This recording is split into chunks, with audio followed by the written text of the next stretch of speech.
berniat terlebih dahulu, innamal a'malu binniyat, sengaja aku thalabul ilmi, mencari ridho Allah. Assalamualaikum warahmatullahi wabarakatuh. Waalaikumsalam warahmatullahi wabarakatuh. Alhamdulillahi rabbil alamin, wa bihi nasta'in ala umuri dunya waddin, wassalatu wassalamu ala asyrafil anbiya'i wal mursalin wa ala alihi wa sahbihi ajma'in, amma ba'du. Bagaimana kabar Bapak Ibu, sehat? Alhamdulillah. Mudah-mudahan di tahun 2026 ke depan ini kita lebih bersemangat dalam menjalankan ibadah kepada Allah Subhanahu wa taala dan dalam meninggalkan larangan Allah. Amin ya rabbal alamin. Salawat dan salam semoga Allah sampaikan ke haribaan Nabi kita Muhammad sallallahu alaihi wasallam. Tanpa memperpanjang kalam, seperti biasa saya punya majelis di YouTube, Majelis Studi Dakwah Terapan Center, yang mengulas materi-materi. Nah, silakan berkunjung ke channel Ustadz Arifin Purba Official. Di sana sudah dijelaskan semua dalam bentuk PowerPoint seperti ini. Tapi jangan lupa subscribe, like, and share serta komen. Memang udah zamannya. Oke, sekali lagi saya menginformasikan juga bahwa saya menyelenggarakan paket tabungan umroh, judulnya Umroh Munajat sambil ibadah kubur hajat. Nah, yang pengen punya mantu, ayo kita doa di sana. Nah, yang belum punya pasangan, ayo. Tapi kalau untuk nambah, saya nggak ngajak. Ayo nabung sehari 100.000. Sehari 100.000. Kalau sudah 1 juta, nanti saya kasih nomor rekening travelnya. 1 juta lagi, transfer lagi, udah 2 juta. Tabungannya kita antar kopernya ke rumah. Taruh di ruang tamu. Kopernya tadi? Iya, kopernya. Udah 2 juta kita kasih koper dan perlengkapannya. Nah, nanti tamu datang, apa ini Pak? Mau umroh? Udah berangkat? Belum, lagi nabung. Kata yang nanya, kebetulan saya pengen ada teman yang berangkat, jadi kita berangkat, entah kurangnya saya tambahin, kan begitu. Gak percaya, coba. Insya Allah wujudkan impian Anda. Masa seumur hidup gak pernah umroh? Ke Eropa udah, ke Korea udah, ke Tegal udah, ke Payakumbuh udah. Masa umroh belum? Nah, kita sekarang masuk. Sebelumnya saya ingin menyampaikan dulu kata-kata mutiara dari Imam Asy-Syafi'i. Wa kam min fata amsa wa asbaha dhahikan. Berapa banyak orang yang setiap pagi dan sore kerjanya hanya tertawa-tawa. Kakak, kiki. Nah, itu. Pagi sore begitu kata Imam Syafi'i. Wa afanuhu fil ghaibi tunsaju wa huwa la yadri. Sementara di tempat lain kain kafannya sedang dijahit dan dia tidak menyadari. Kain kafan kita udah dijahit, di tukang jahit, tapi bukan bahasa ini tukang jahitnya bukan khusus tukang jahit kain kafan. Udah gitu kan udah disiapin, tinggal beli. Nah, ini Imam Syafi'i mengatakan, artinya apa? Jangan lalai, jangan lengah kita hidup. Ini saya kasih tahu. Sekarang ini 90% umat manusia, 90% tidak sadar bahwa dia sedang berada di akhir zaman. Sekarang ini 90%. Nah, cuman 10% yang tahu dan sadar dia sedang berada di akhir zaman. 10%. Tapi dari yang 10% cuman 0,1% yang mempersiapkan diri untuk akhir zaman. Buktinya ini yang ngaji. Satu komplek ini kalau Idul Fitri Pak penuh gak Pak? Penuh sampai ke samping, sampai ke langit. Penuh. Nah itulah Pak. Ini harus sadari. Akhir zaman ini. Cuman 0,1% yang betul-betul dia mempersiapkan diri untuk akhir zaman itu. Itulah orang-orang yang mau ikutin pengajian, betul-betul mengkaji, betul-betul belajar. Saya belum tahu loh dia tuh. Oh, kerusakan bukan pada layar televisi Anda. Ya, sebentar.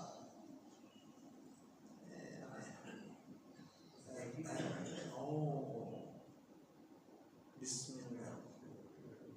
Wes? Ayo, itu dia.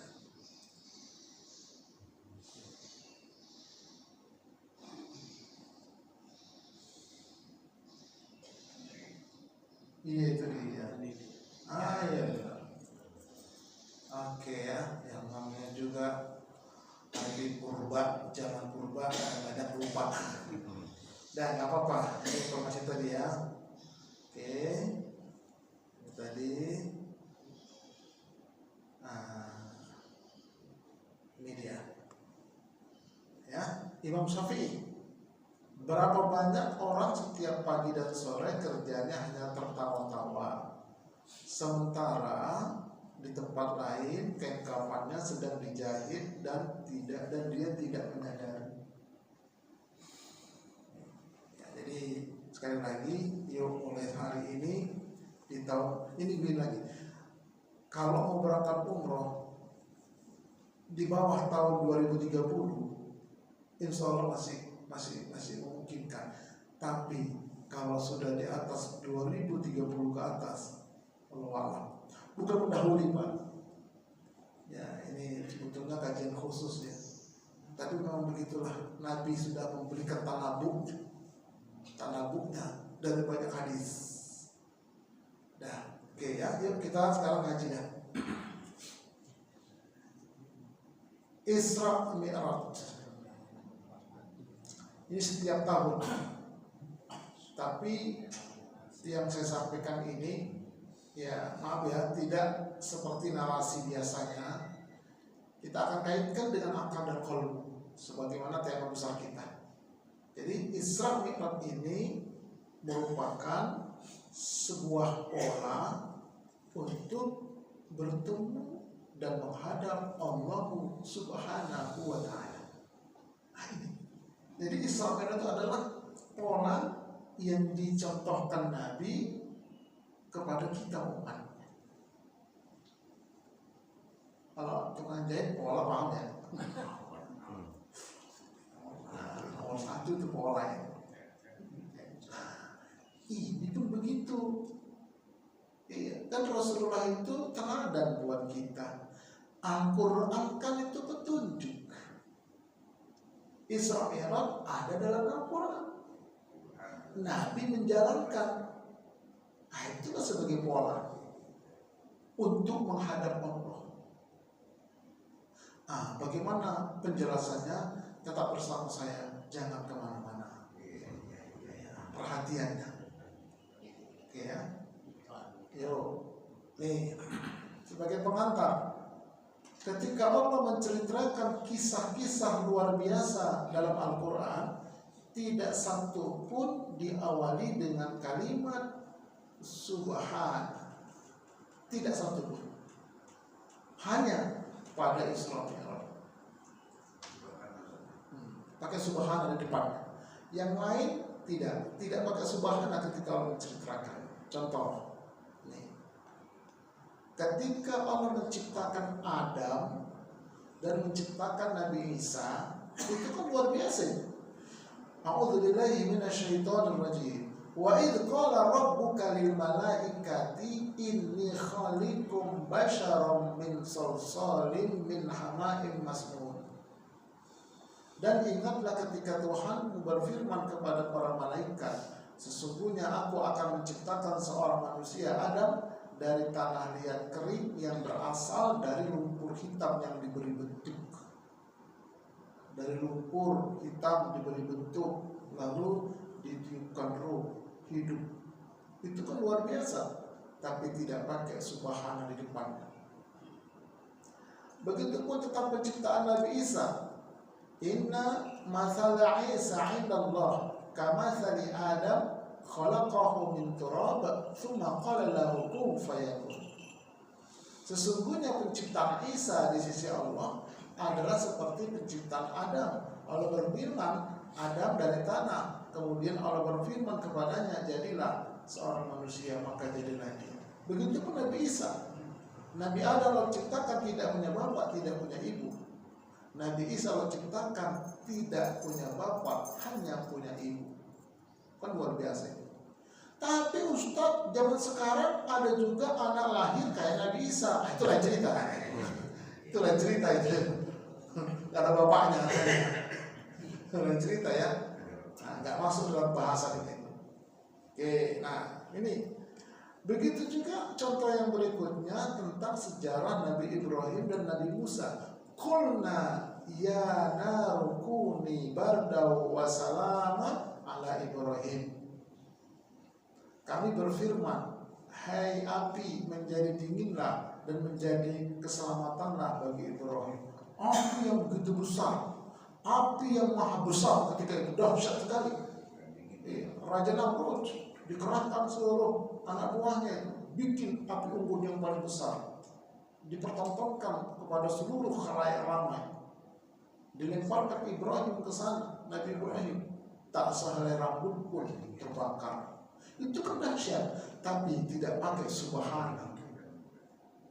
Begitu juga tentang Nabi Musa, ya. Wa idza faraqna bikumul bahra fa anjaynakum wa aghraqna ala fir'aun wa antum tanzurun.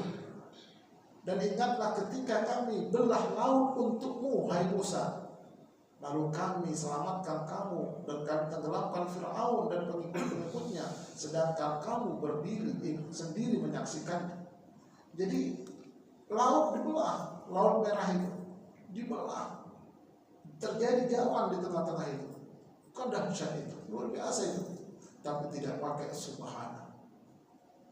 Nah, namun ketika Allah menceritakan Isra dan Mi'raj, ini Isra, ini Mi'raj, Allah awali dengan subhana. Dahsyat. Isra itu perjalanan dari Masjidil Haram ke Masjidil Aqsa. Isra jaraknya sekitar 1.500 km kalau ditarik dengan garis lurus. Kalau sama belok-beloknya, kelok-keloknya, nah itu kira-kira 2.000 kilo lah. 2.000 kilo. Tuh. Kemudian dari Aqsa ke Sidratul Muntaha, nah itulah Mi'rajnya.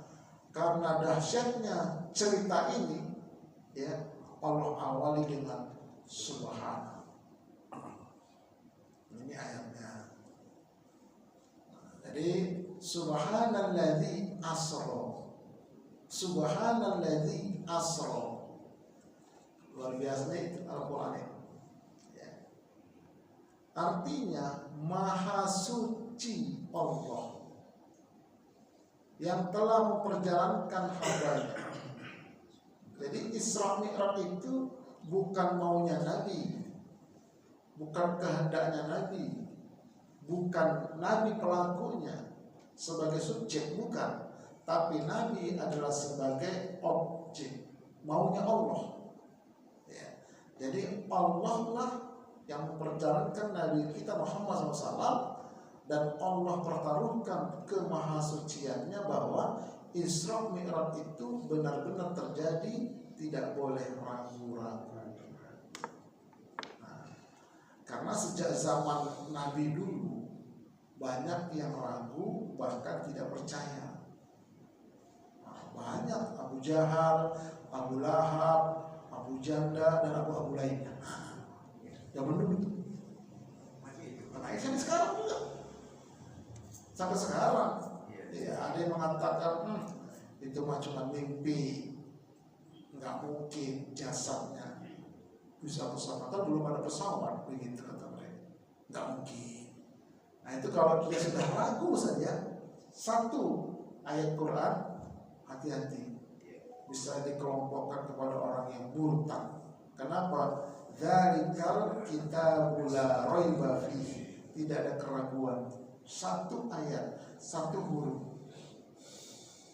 Nah, jadi sekali lagi bahwa Isra Mi'raj itu betul-betul terjadi kepada diri Nabi kita Muhammad SAW, zahir dan batinnya. Itu yang harus kita tanamkan di sini sama di sini. Nggak boleh ragu sedikit pun. Ranahnya ini bukan ranah akal, ranah iman. Akal dan kolbu. Akal boleh kita, dan kita wajib menggunakan akal.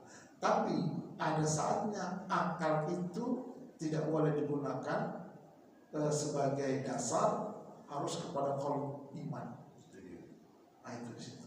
Nah itulah buktinya bahwa Al-Quran itu firman Allah, karena ada hal-hal yang tidak masuk akal. Kalau semuanya masuk akal, berarti itu karangan Rasulullah, nanti karangan manusia. Ada hal-hal yang tidak masuk akal, tapi pakai dalil. Oke ya. Jadi ini, ya sekali lagi nggak boleh ragu kita. Sampai-sampai Allah pertaruhkan kemahatsuciannya bahwa Isra Mi'raj itu betul-betul terjadi. Nggak boleh ragu sedikit, nggak boleh. Nah, sekali lagi banyak yang dia Islam, tapi Islam itu alirannya aliran liberal. Liberal itu terlalu mendewa-dewakan akal. Liberal ini adalah turunan dari Mu'tazilah zaman dulu. Ya, baru benar-benar liberal. Nah, oke. Ini yang pertama yang harus kita camkan dalam diri kita. Saya tidak baca terjemahan itu, udah paham lah. Cuman diawali dengan subhana, itu yang paling penting. Tidak ada kisah lain dalam Quran yang pakai subhana, tidak satupun kecuali hanya ketika menceritakan peristiwa Isra Mi'raj. Itu yang perlu kita camkan. Nah yang kedua, sebetulnya kalimat subhana ini juga ya merupakan kalimat thayyibah. Dan teman-temannya, banyak teman-temannya. Nih, kalimat thayyibah ada alhamdulillah, ada innalillah, ada insyaallah, ada masyaallah, ada subhanallah. Nah ini tempatnya beda-beda ini ketika kita mengucapkan kalimat-kalimat ini. Beda-beda kan kondisi keadaannya. Kalau alhamdulillah, kapan kita ucapkan? Ketika kita mendapat nikmat. Bagaimana kabarnya Pak Haji? Alhamdulillah sehat Ustaz. Nah, pokoknya mendapat nikmat aja, nikmat sehat, nikmat apa aja. Makanya bangun tidur kita itu disunahkan senyum Pak. Kata anak, loh, Bapak kesurupan ya? Bukan nak. Bapak bersyukur alhamdulillahilladzi ahyana, kan begitu, bisa bangun lagi, bisa hidup lagi, bersyukur, senyum. Itu alhamdulillah dapat nikmat. Kalau inna lillahi wa inna ilaihi raji'un itu diucapkan ketika kita menghadapi atau mengalami musibah. Ya, misalnya kita kesandung, inna lillahi. Nggak boleh kesandung bujuk buneng dah, nggak boleh. Masa bujuk buneng? Atau dia kaget, onde mandi aja.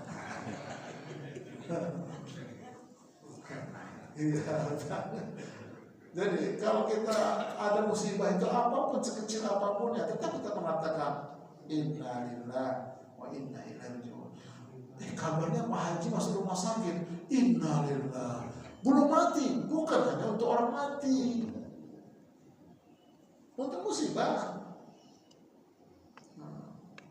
Untuk musibah itu, sakit kan musibah, tapi dia belum mati Pak, belum mati lah. Tapi kita ucapkan inna lillahi. Bagaimana keadaannya? Waduh, udah parah kali Pak. Udah berapa lama? 2 minggu. Mau nggak kita doakan yang terbaik? Apa itu Ustaz? Ya kalau memang waktunya mati, mati. Kalau memang waktunya sembuh, sembuh. Begitu, jauh nggak mungkin sembuh, kita doakan sembuh. Tersiksa dia, nggak mati-mati akhirnya. Saya mau mati kalau doakan sembuh. Kan nggak mungkin akan gitu kan? Karena kondisi sudah nggak memungkinkan. Makanya doanya, ya Allah, berilah yang terbaik kepada beliau ini. Apa yang terbaik untuk beliau, untuk semua. Gitu. Semoga husnul khotimah. Begitu ucapannya. Kalau sudah meninggal, boleh juga disambung lagi innalillah, terus tambah lagi ujungnya semoga Allah ampunkan dosa-dosanya. Ini kadang-kadang udah meninggal iya innalillah, semoga husnul khotimah. Salah, udah mati kok. Husnul khotimah itu ketika sakit parah. Semoga Allah beri yang terbaik ya, mudah-mudahan husnul khotimah gitu. Kalau dia belum mati. Kalau sudah mati, sudah meninggal, jangan husnul khotimah. Semoga diampunkan oleh Allah. Jadi pas dia pada proporsinya begitu. Nah ini ya, yang perlu kita pahamkan bersama.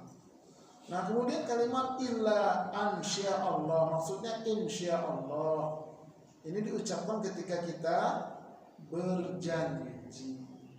Tapi insya Allahnya, insya Allah orang beriman. Jangan insya Allahnya orang munafik. Besok datang ya, insya Allah. Ternyata nggak datang. Dikonfirmasi, kok nggak datang kemarin Pak?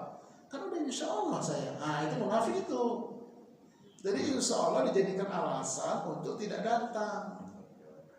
Makanya jangan gampang mengatakan insya Allah. Besok datang ya, ntar dulu kita bilang. Kenapa ntar dulu? Yang dulu jadwal. Wah nggak bisa Pak, ada bersamaan acara, saya nggak bisa. Selesai. Jangan pakai basa-basi. Nggak enak lah kalau dibilang nggak datang, nanti nggak enak, tersinggung. Lah lebih tersinggung lagi, kita bohongin dia. Kita bohongin, dosa sama dia, dosa sama Allah. Insya Allah itu bukan untuk bohong-bohongan, untuk pasti datang kalau Allah kehendaki.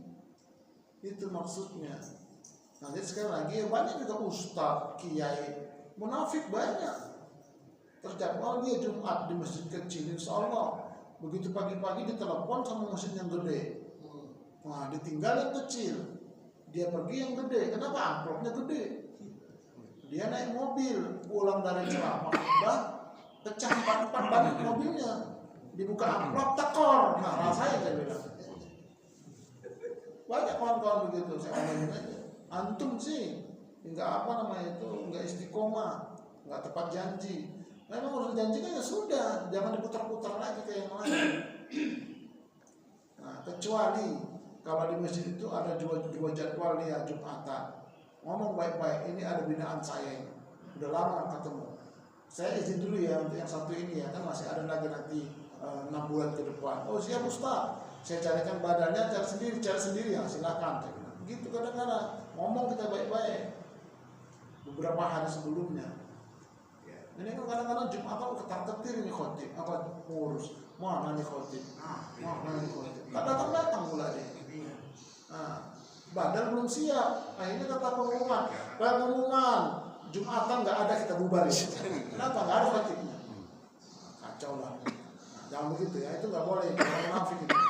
Jadi berjanjinya insya Allahnya insya Allah beriman gitu. Datang ya insya Allah. Benar nih, saya insya Allahnya orang beriman. Begitu. Bukan orang munafik saya. Kalau nggak datang, berarti benar dia alasannya. Ada halangan betul-betul begitu. Nah sekarang tinggal 2 ini. Masya Allah dan Subhanallah itu kadang-kadang bolak-balik gitu. Kalau menurut bapak-bapak saya tanya dulu. Kalau Masya Allah itu untuk apa lah Pak? Ya, Masya Allah. Bingung juga mana? Itu baru saya nanya, belum ada tukar nakir itu.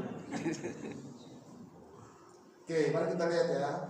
Kalau Masya Allah itu artinya sesuatu, Sya Allah yang Allah kehendaki. Itu Masya Allah. Diucapkan ketika kita mengalami sesuatu yang sangat bagus atau sangat buruk. Tuh, pemandangan bagus, masya Allah, bukan subhanallah. Makanan enak, masya Allah, alhamdulillah, begitu. Cewek cantik, masya Allah, kan langsung nunduk. Jangan masya Allah, jangan. Ya. Atau jelek banget, masya Allah, kayu dipotong-potong, ada pula nomornya, hanya dia, masya Allah, begitu. Ya begitu memang, sangat buruk, dipotong-potong, hanya dia masuk ke masjid, kebakaran pula gedungnya, kan, masya Allah. Gitu ya. Jadi sesuatu yang bagus banget atau sesuatu yang jelek banget itu masya Allah. Anak bandel, masya Allah, tolong begitu. Tolong kamu itu mirip bapak waktu masih kecil, tolong begitu. Ya kan anak itu kan fotokopi kita, Pak. Apalagi disatukan sama istri kita, udah nyatu dia. Gitu. Nah, makanya jangan terlalu marah kita sama anak kita. Kita lihat ke dalam diri kita. Nah, sekarang subhanallah. Subhanallah itu ya, diucapkan ketika kita mengalami sesuatu di luar nalar, tidak masuk akal. Itulah Isra Mi'raj. Nggak masuk akal, makanya subhanallah. Ada orang naik mobil di tol, pecah ban sebelah, berbalik untuk gedebang 10 kali muter, hancur mobilnya. Begitu berhenti, berdiri mobilnya, keluar itu dari mobil, cuma necek dikit. Apa kata kawan-kawan? Subhanallah. Nah gitu, bukan masya Allah, bukan. Subhanallah. Secara logika, ente itu udah mati, tapi itulah subhanallah, maha suci Allah. Jadi sesuatu yang nggak masuk akal ya, apa aja nggak masuk akal. Nah, itu subhanallah ya. Nah di sini Pak, ya yang harus kita terapkan ya. Bisa kira-kira ya, paham ya? Karena tulisannya kan enak ya. Ini untuk ini, jadi nggak sekedar cuap-cuap saya. Oke. Nah selanjutnya sekarang tentang Mi'raj. Ini ayatnya. Tadi Isra, sekarang Mi'raj.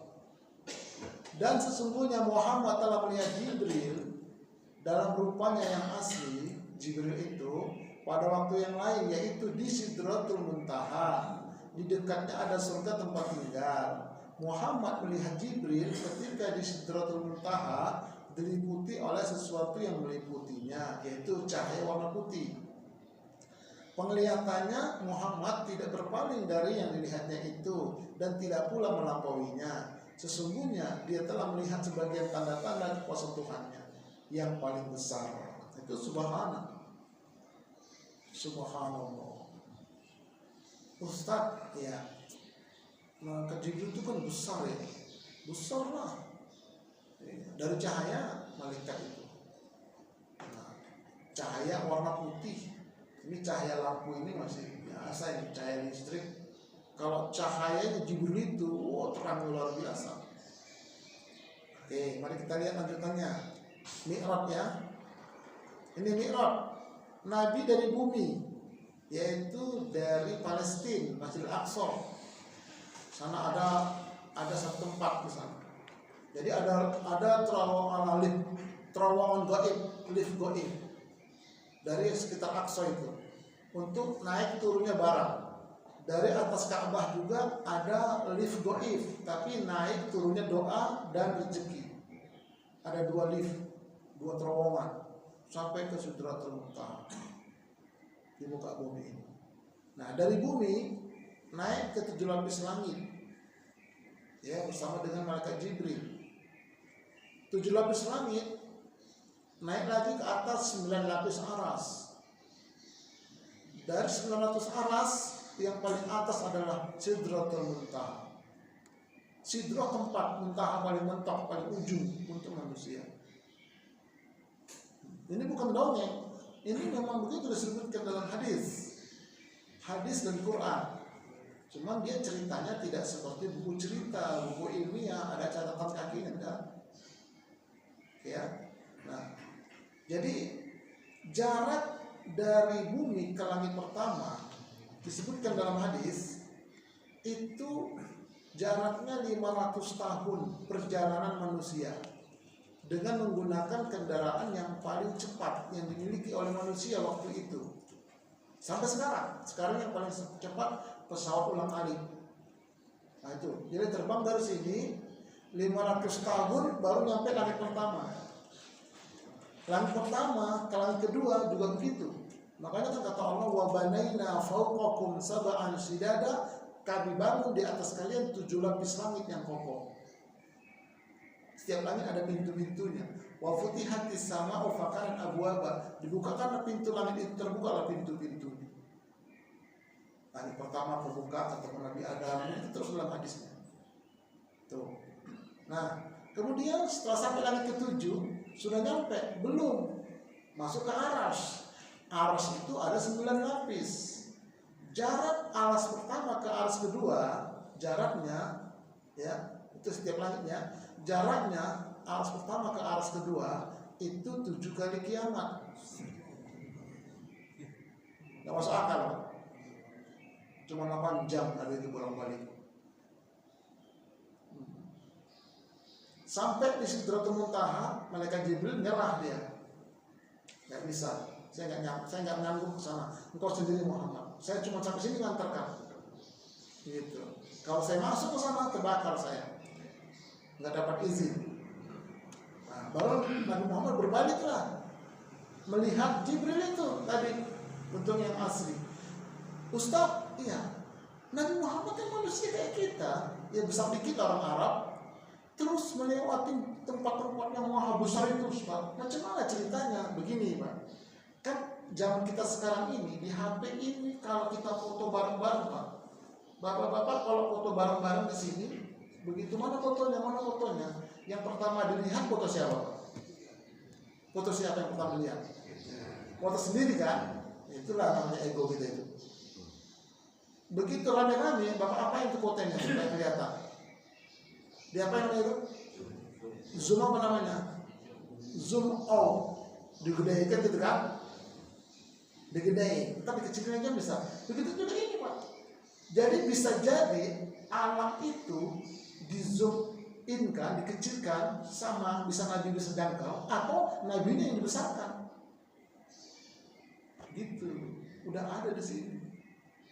Teknologi canggih ini. Allah berikan ilmu kepada manusia bisa bikin begini. Kalau dipikir-pikir ya toh. Kan Nabi kan kecil, nggak ada apa-apanya dibanding itu semua. Tapi Nabi yang dibesarkan oleh Allah. Sebanding ini zoom out atau yang lainnya dikecilkan, zoom in. Malaikat Jibril turun, jadi dia dizoom-inkan dia. Datang ke Masjid Nabawi menyamar sebagai laki-laki Arab. Itu namanya hadis Jibril. Nah, itu namanya kita nanti gunakan logika akal itu. Oke, nah naik turunnya itu cepat sekali karena ada malaikat yang memang begitu kerjaannya.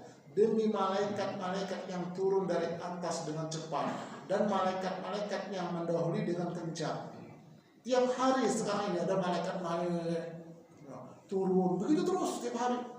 Semuanya kencang itu, lebih kencang malaikat Jibril membawa Rasulullah Isra dan Mi'raj. Begitulah cara memahaminya. Jadi kita bisa menerima ya Allah. Secara akal aku menerima, secara batin qalbu aku menerima. Selamat kita. Oke. Nah, begitulah hendaknya kita itu mempelajari Quran, ya, mengamalkan Quran, memahamkan Quran. Oke, nah ini namanya perjalanan Mi'raj. Nah, baru kita mulai masuk nih polanya ya. Jadi sebelum Isra Mi'raj, Nabi SAW itu dibelah dulu dadanya agar suci. Kenapa? Karena akan menghadap yang maha suci. Kalau jasmaninya Nabi udah pasti suci, toharo. Batinnya Nabi itu sudah suci loh. Tapi karena akan berhadapan dengan yang maha suci, harus disucikan lagi dengan cara dibedah, dioperasi. Dari Anas bin Malik, ia telah berkata, telah bersabda Rasulullah SAW, aku didatangi oleh malaikat Jibril, kemudian mengajakku ke sumur Zam-Zam, lalu dadaku dibedah, kemudian dibasuhlah dengan air Zam-Zam, lalu aku dikembalikan. 2 kali Nabi dibedah dadanya, waktu masih anak-anak dan waktu mau perjalanan Isra Mi'raj. Karena akan bertemu dengan yang maha suci, makanya Nabi disucikan lagi, dibelah dadanya. Oke, nah itu polanya seperti itu. Nah sekarang kembali kepada kita, ya. Nih, jadi Nabi Muhammad SAW akan menghadap Allah ke Sidratul Muntaha, suci lahirnya, suci batinnya. Cakep, kadang gitu. Itulah polanya itu. Itu polanya. Nah, lalu bagaimana dengan kita umatnya? Sebetulnya bersyukur banget kita sebagai umat Rasulullah kalau tahu pola ini. Nggak ada umat Nabi lain yang kayak begini, Pak. Mereka itu iri. Orang-orang dulu itu sebelum Rasulullah dilahirkan, mereka itu sudah diberitahu oleh nabi-nabi akan datang nanti nabi akhir zaman namanya Ahmad. Aduh, enak kali kalau ketemu sama dia ya, atau hidup bersama dia, atau menjadi umatnya. Begitu, Pak. Nah, tapi ya itu tadi di akhir zaman. Ayo mari kita lihat ini. Sekarang kita lihat Isra Mi'raj, ya, sebagai pola untuk bertemu Allah. Nah, ini kita nih sekarang ini. Kita nih sekarang. Dengan cara apa? Ayo kita lihat. Pertama, kita berangkat ke masjid dari rumah, itulah namanya Isra. Dari Ciputat saya tadi kemarin. Terus naik motor, sepi kan. Kadang-kadang ketemu sama anak-anak bawa kelewang. Oh iya betul Pak. Di jalan Ciduk Raya itu. Nah, Deh, apa Pak? Aku permisi ya, mau ceramah. Oh silakan Pak, silakan dia. Silakan. Dengar dulu tuh, Ustaz melewat katanya. Wah, udah kemana? Terserah kalian, saya bilang gitu. Nah, begitu Pak. Itu namanya kita Isra. Ayo mau kemana ini pagi-pagi kan? Mau Isra dulu. Atau pulang Isra? Ke masjid lah, begitu. Jalan malam atau jalan menuju masjid, itu namanya Isra. Kemudian, kita sholat itu namanya Mi'raj. Isra Mi'raj, pola. Ya. Jadi makanya sholat itu adalah mi'rajnya orang beriman. Tapi ingat, hanya orang beriman yang bisa mi'raj, beriman bertakwa. Kalau muslim belum bisa, ngawang-ngawang ininya, kemana-mana dia, itu dia masih muslim. Oke, mari kita lihat biar lebih dalam lagi dah. Yo. Jadi Rasulullah itu mi'raj, bertemu dengan Allah, ya, lewat Isra Mi'raj, suci lahir batin. Sebagai orang mukmin, kita sholat bertemu dengan Allah di dunia ini. Bisa juga kita ketemu Allah lewat Sakratul Maut, mati. Itu kalau dia beriman matinya. Kalau nggak beriman nggak ketemu Allah. Di dunia ini bisa ketemu Allah lewat sholat, menghadap Allah. Kalau mau ketemu Allah langsung mati. Oke ya, itu polanya itu. Baru kita lihat sekarang. Ketemu Allah, menghadap Allah lewat sholat. Pertama, menghadap Allah secara zahir. Fawalli wajhaka syatral masjidil haram. Palingkanlah mukamu ke arah Masjidil Haram. Jadi ini kalau kita sholat dari luar Masjidil Haram, palingkan, nggak mesti ke Ka'bah. Tapi kalau kita berada di Masjidil Haram, sholatnya menghadap Ka'bah. Kalau di luar cukup masjid. Kira-kira udah cukup lah itu pakai kompas. Nggak mesti pas ini lu Ka'bahnya, nggak bisa. Orang jauh. Nah, gitu logikanya begitu. Oke, ini dulu masjid waktu pertama bikin tahun berapa ini Pak? Tahu nggak sejarahnya? Ada yang pendirinya di sini Pak? Pendiri masjid dulu ada nggak? Masih hidup? Ada semua? Nggak ada peninggalan di sini Pak? Ada. Almarhum. Kalau Bapak nggak termasuk pendiri? Masuk pendiri nggak waktu itu? Enggak ya. Dulu waktu mendirikan ini pakai kompas atau asal-asalan? Hah? Nggak ada Pak, nggak ada. Nggak ada pendirinya ya. Nah, saya kira zaman dulu itu mungkin udah ada yang pakai kompas atau mungkin ya sekedar tebak-tebakan sama aja gitu, ada begitu mungkin ya. Tapi kalau sudah pakai kompas, udah aman. Jadi nggak mesti nggak ke Ka'bah, nggak mesti. Yang penting arah ke Masjidil Haramnya itu. Kalau di luar Masjidil Haram, tapi kalau berada di sekitar Haram wajib ngadep Ka'bah. Ustaz, kalau dalam Ka'bah nggak ada kemana? Nggak ada keluar kemana aja? Seperti di Hijri Ismail Pak, itu boleh menghadap Ka'bah, boleh nggak keluar, karena Hijri itu masuk Ka'bah. Dulu kan panjang itu aslinya, 4 persegi panjang, bukan kubus. Aslinya dulu Nabi Ibrahim. Nah, kemudian pernah diruntuhkan itu karena rapuh, dibangun oleh Abu Jahal dan teman-temannya. Dananya cuma cukup kubus, nggak cukup lagi sebelahnya itu. Udah dibikinnya tembok, kapan-kapan kita lanjutkan begitu. Ternyata dikuasai orang Islam. Kata sahabat, kenapa nggak kita terusin? Jangan, biarin aja begitu. Yang penting kalau tawaf Hijri Ismail harus dikelilingin, nggak boleh potong jalan. Oke ya, itu sedikit. Nah kemudian sholat menghadap Allah secara batin. Nah ini dia, itu mi'rajnya ini. Batin dia itu mi'raj, yaitu aku hadapkan jiwa ragaku kepada Allah, kepada yang telah menciptakan langit dan bumi dengan keadaan ikhlas, dan aku tidak termasuk orang-orang musyrik. Nah itu dia. Jadi secara zahirnya menghadap Masjidil Haram, secara batinnya, nah ini jiwanya itu harus mi'raj dia, mi'raj menghadap Allah. Ya, ketemu Allah begitu. Anta'budallaha ka'annaka tarahu. Ini secara zahir, ini secara batin. Nah, sekarang lebih lanjut lagi, yang dapat bertemu dengan Allah lewat sholat. Perhatikan ini. Sholat itu ada 5 tingkat.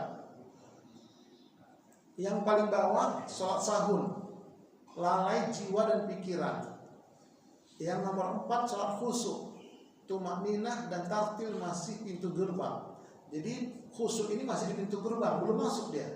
Khusyuk ini lebih kepada zahir, tumakninahnya bagus, bacanya bagus, itu khusyuk. Kayak orang mancing di empang, itu khusyuk. Iya, jadi khusyuk itu kayak orang mancing di empang, matanya ke pelampung kan begitu kan, tangannya ngeranyang kemana-mana. Ada geledek masa bodoh dia. Begitu jorannya kena petir baru dia kaget. Nah, itu jadi orang mancing di empang itu khusyuk. Itu belum ketemu Allah itu. Orang yang khusyuk baru di pintu gerbang. Nah, baru yang nomor 3 hudur, yaitu hadir. Hadir apanya? Jiwa dan pikirannya. Itu udah mulai ketemu Allah. Baru nanti wusul, nyampe dia jiwa dan pikirannya kepada Allah. Kemudian nanti daim, di luar sholat dia tetap dia bersama dengan Allah. Nah, kemudian kita lihat ini, orang muslim maksiat nggak bisa ketemu Allah dalam sholat. Maksiat pikirannya, maksiat kalbunya, maksiat perbuatannya, nggak bisa. Allahu Akbar. Kunci motor di mana tadi ya? Ini habis ini kita pulang sarapan apa ya? Tuh, itu dia bisa. Jauh, masih jauh. Nah kemudian kalau orang yang khusyuk, tumakninahnya bagus, nah itu sudah muslim kafah namanya. Udah lumayan bagus tumakninahnya. Apalagi bangkit dari ruku Pak. Ini kadang-kadang kalau saya tengok lagi masjid-masjidnya sholat sunnah ya, bangkit dari ruku. Mau ruku aja begini.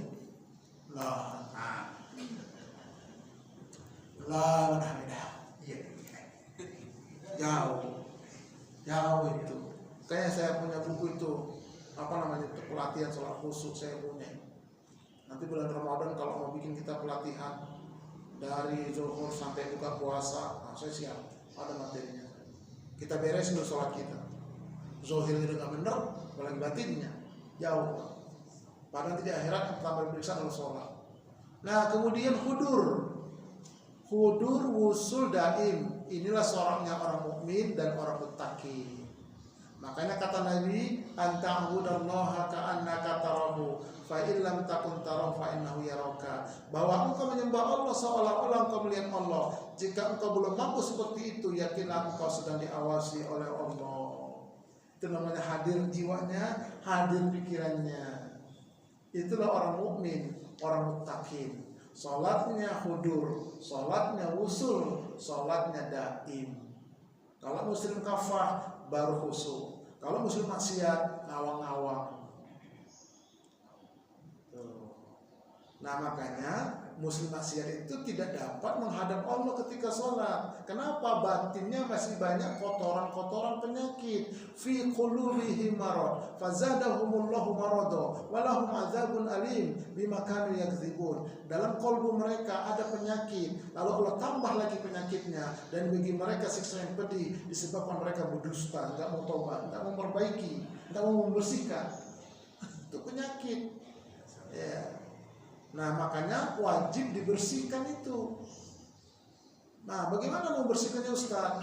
Lihat ya, lapisan kolbu kita kan ada 3. Ya, kolbu itu jantungnya sini ada 3. As-sudur, al-fuad, al-absar.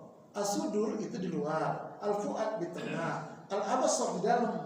3 lapis dia. Masing-masing lapis nanti ada kamar-kamarnya lagi. Nah kalau jiwa kita dia di tengah, diapit 2 keadaan.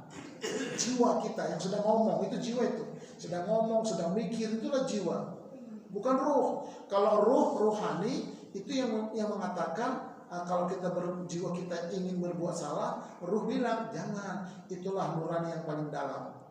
Nanti kapan-kapan kita dalami lagi.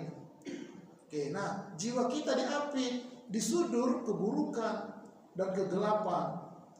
Kemudian di al-basar itu kebaikan dan terang cahaya. Nah jiwa kita itu mau kemana dia? Kalau dia sering kesudur, maka jiwanya gelap, kotor, sholatnya nggak bisa ketemu Allah.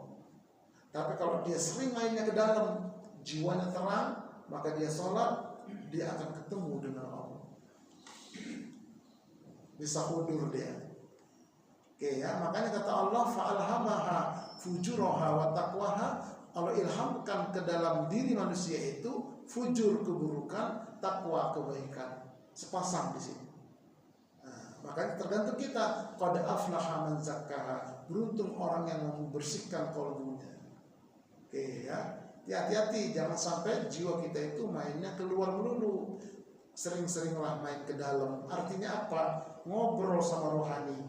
Assalamualaikum ya rohani. Assalamualaikum ya rohani. Panggil dia, ucapin salam. Tapi kalau kita baru sekali ngucapin dia gak jawab, harus sering Pak. Itu namanya muhasabah. Nanti dia ngomong. Nah, kalau udah ngomong komunikasi. Ya dikit lagi nih. Ini kotoran kolbu yang wajib dibersihkan ada 5. Ada yang disudur. Pertama setan. Makanya setan itu kerjaannya alladzi yuwaswisu fi sudurin nas. Bikin was-was, bikin bisikan Allahu Akbar, langsung datang itu. Di luar sholat kita nggak ingat, waktu sholat kok bisa ingat. Nah itulah dia itu, setan itu, betul-betul setan itu. Makanya setan itu musuh yang nyata kata Allah. Jangan jadikan setan kawan, jadikan sebagai musuh. Sekarang setan dikawani. Apa contohnya? Makan sambil berdiri, pakai tangan kiri pula. Nah, lagi kondangan. Ustaz Kiai, berdiri makan, setan itu semua. Tangan kiri nih begitu. Padahal setan musuh, masuk kemarin. Nggak bisa khusus sholat, nggak bisa hudur sholatnya. Khusus aja nggak bisa, apalagi hudur. Apalagi tuh hawa, syahwat, cinta dunia, ego, itu penyakit semua. Ada di sudur, nggak bisa dihilangkan Pak. Memang Allah ilhamkan di situ dia tempatnya. Hanya bisa diredam dia, ada peredamnya nanti. Enggak sekarang, nanti kapan-kapan lagi kita nyambung terus. Tuh, hawa, keinginan-keinginan yang menentang syariat, syahwat yang menentang syariat, cinta dunia bertentang syariat, egois. Nah itu semua alat-alat untuk digunakan setan merusak jiwa. Kemudian bintik hitam akibat dosa. Kata Nabi, 1 kali kau berbuat dosa dijadikan 1 titik hitam dalam sudurnya. Karena ada hadis sahih. 2 dosa, 2 bintik hitam. 1000 dosa, 1000. Lama-lama kata Nabi sudurnya itu hitam. Kalau sudurnya sudah hitam akibat dosa, itu pengaruh kepada jiwa. Jiwanya pun kotor hitam. Kalau jiwanya hitam, wajahnya pun tak bercahaya. Makanya apa bedanya orang Batak tukang copet dengan orang Batak yang sudah Islam dari wajah? Kalau orang Batak tukang copet, wajahnya sangar, setengah menakutkan. Tapi kalau orang Batak sudah Islam, wajahnya bercahaya. Contohnya, itu di sana. Pancaran dari sini, Pak. Nggak main-main loh ini. Ini dalam, ini ngajinya, ini dalam ini. Tapi nanti perlu datang. Kalau bintik hitam ini bisa dihapus dia, bisa dibersihkan. Ada alatnya, ada riadonya, ada caranya. Nanti kapan-kapan tenang aja. Mudah-mudahan nggak gempa gitu. Yang keempat penyakit kolbu, syirik, nifak, apalagi itu dengki, apalagi itu pelit, medit, butut kasir, korek, semelekehe, itu.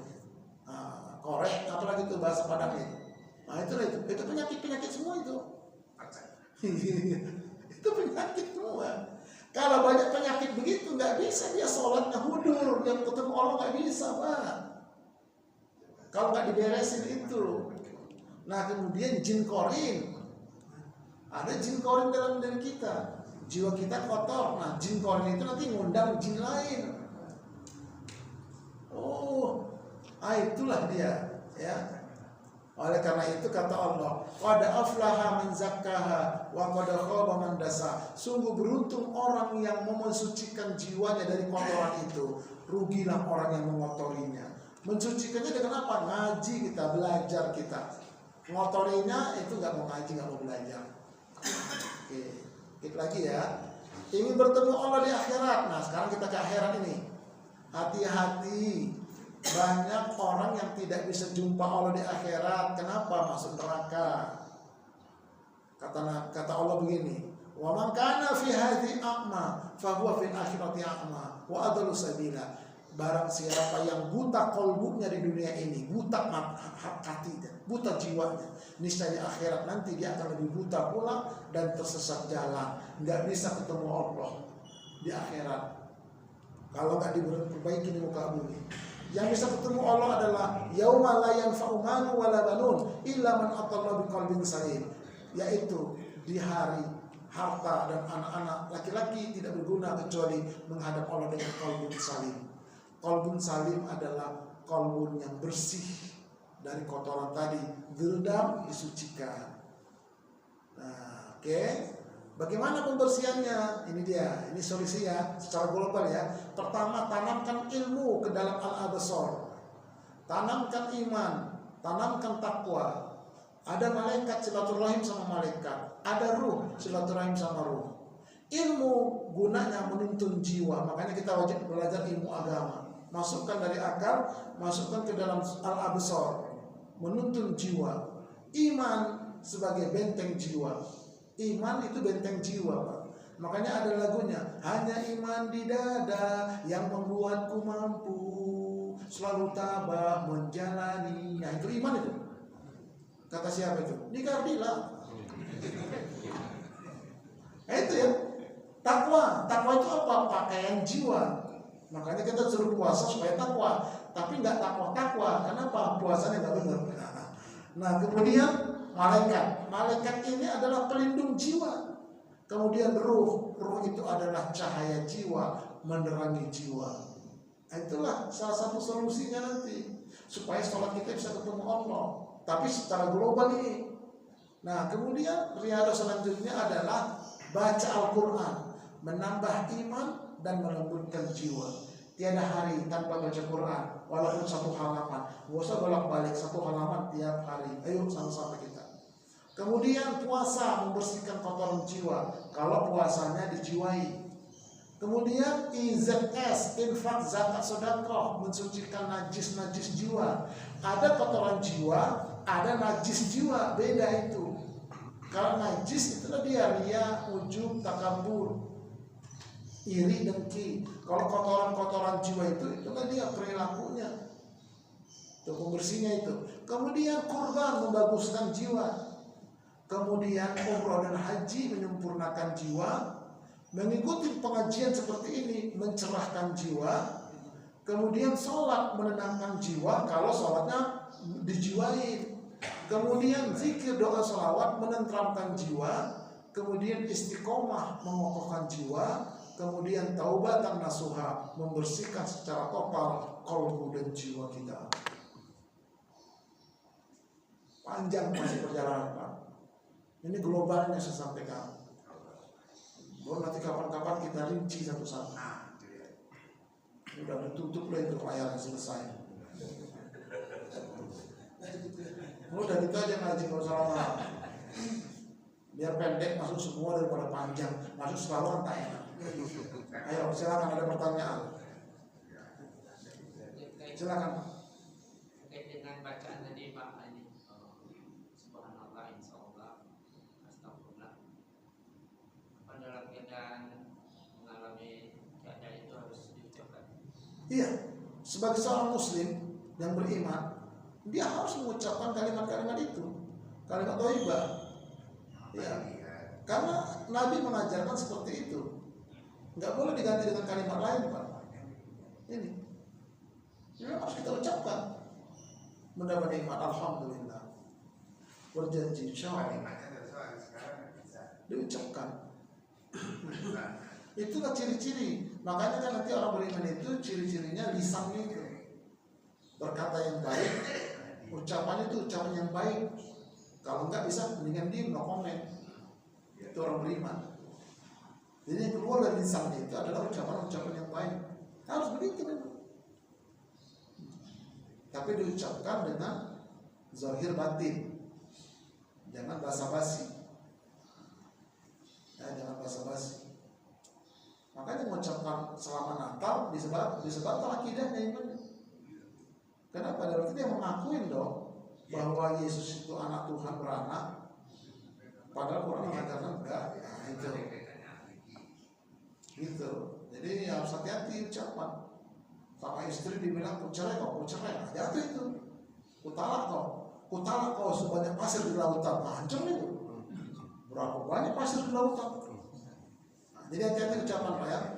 Wajib kita ucapkan ini sebagai orang muslim yang beriman dan berpahala. Ayo ada lagi Pak?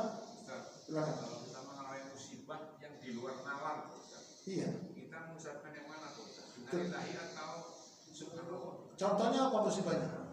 Misalkan jatuh, akibatnya itu di luar nalar, Ustaz.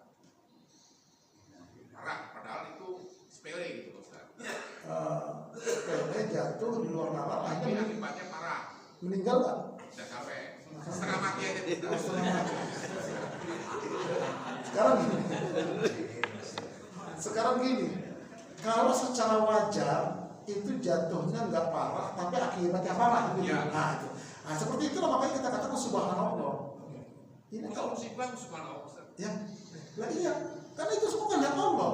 Musibah itu dari arti kata musibah itu misalnya begini, dia jatuhnya kok jatuh sama begitu, kok sampai mati misalnya kan? Tadi nggak semakin ini langsung mati ya, nggak usah setengah mati langsung mati. Kok jatuh begitu langsung mati ya? Kita katakan pertama innalillahi wa inna ilaihi raji'un, baru yang kedua subhanallah. Nggak rugi kan? Orang cuma segitu doang kok bisa mati di luar nalar. Nah di situ jadi dua ucapannya innalillah dan subhanallah. Persisi saya, subhanallah itu di luar nalar yang positif, Ustaz. Bagaimana, Pak? Positif negatif itu semuanya di luar nalar, pokoknya di luar nalar aja, entah itu positif entah itu negatif, itu semuanya kehendak Allah. Maha suci Allah, kembali kepada Allah. Nah seperti itu. Ya, tapi dua ucapan dia kalau yang seperti itu innalillah pertama, baru kita katakan subhanallah, nggak masuk akal. Nah, tapi memang itulah sudah kehendak Allah. Mau bilang apa? Sudah qadarullah namanya. Nah, tidak ada yang di luar kuasa Allah. Semuanya berada pada kekuasaan Allah. Oke, nah ini ucapan-ucapan. Tapi yang terpenting kali penyakit-penyakit batin. Banyak orang rajin ke masjid, batinnya kotor. Di tempat-tempat lain Pak, ngeri kali Pak. Ngeri. Jadi berantem sesama pengurus masjid misalnya, berantem sama-sama ustaz Pak. Iya, berebut job. Ini penyakit-penyakit ini. Ngeri Pak. Zaman sekarang ini. Nanti rata-rata loh. Saya kata-kata ini 0,01% yang mau dia mempelajari ini. Kayak mencari guru, mencari ustadz terkenal gampang, mencari ustadz kiai yang banyak zamannya gampang, tapi mencari guru spiritual yang mengarahkan kepada jiwa jarang. Ini kita masih dikatakan ngaji umum Pak. Kalau ngaji khusus 10 orang, 15 orang ada yang berapa? Halakoh. Ngaji ini jam berapa Ustaz? Jam 10 sampai jam 12 malam. Baru mantap tuh. Siapa yang ngajar Ustaz Purba? Makanya ngeri lah ya lah zaman Purba. Ini kulit Pak. Begini aja udah kulit. Gimana dalam? Bukan, saya cuma ngasih motivasi aja. Kalau mau termasuk yang 0,1% tadi. Terbagi dua di akhir zaman ini, nanti manusia ada pengikut Dajjal, ada pengikut Al-Mahdi. Terbagi dua. Dan udah dekat zaman. Udah dekat. Lupa sekarang orang sama akhir zaman, menghalalkan segala macam cara. Bapak tahu di mana-mana tempat sekarang ini sedang dibangun itu yang model begitu Pak, pakai baja itu Pak, yang model gacoan, digaco kafe-kafe. Kan lagi marah ini. Itu enggak berdiri sendiri itu Pak. Sistem internasional itu Pak. Di belakangnya makanya gampang aja izin. Ini merusak secara food makanan. Jadi Pak, anak-anak kita Pak, jangan sering minum kopi-kopi yang pakai kremer itu. Penyakit. Serius. Dari makanan kita terus. Anak-anak sekarang SD kelas 6 dekat saya itu Pak, udah kena diabetes kelas 6. Kenapa? Makanannya minumannya teh pucuk, teh batang, teh samping, nggak tahu gitu. Nah, begitu Pak. Ya udahlah, itu yang dibersihkan kolbu kita ya dengan itu tadi, tambah lagi nanti ini tadi diisi ini penting kali ini diisi ya, ini diisi dengan ini ilmu, iman, takwa, malaikat, ruh, isi. Nah kemudian tambah lagi amalan-amalan ini, itu baca Quran, jangan sampai kalau baca Quran sehari. Belajar tahsin, di sini juga ada belajar tahsin itu, terjemahan, silakan. Puasa, semua itu. Taubatan Nasuha, lihat di YouTube saya, Ustaz Arif bin Purba official, Taubatan Nasuha ada di situ. Nah, itu yang kita harus lakukan sekarang. Nggak ada yang lain lagi. Sambil kita jalankan kehidupan. Yang kerjanya dagang, yang jahit ya jahit, yang guru ya guru. Sambil kita memperbaiki diri. Oke ya. Sekali lagi mudah-mudahan ini bermanfaat. Amin ya rabbal. Yuk kita tutup dengan doa kafaratul majelis. Subhanakallahumma wa bihamdika asyhadu an la ilaha illa anta astaghfiruka wa atubu ilaik. Assalamualaikum warahmatullahi wabarakatuh.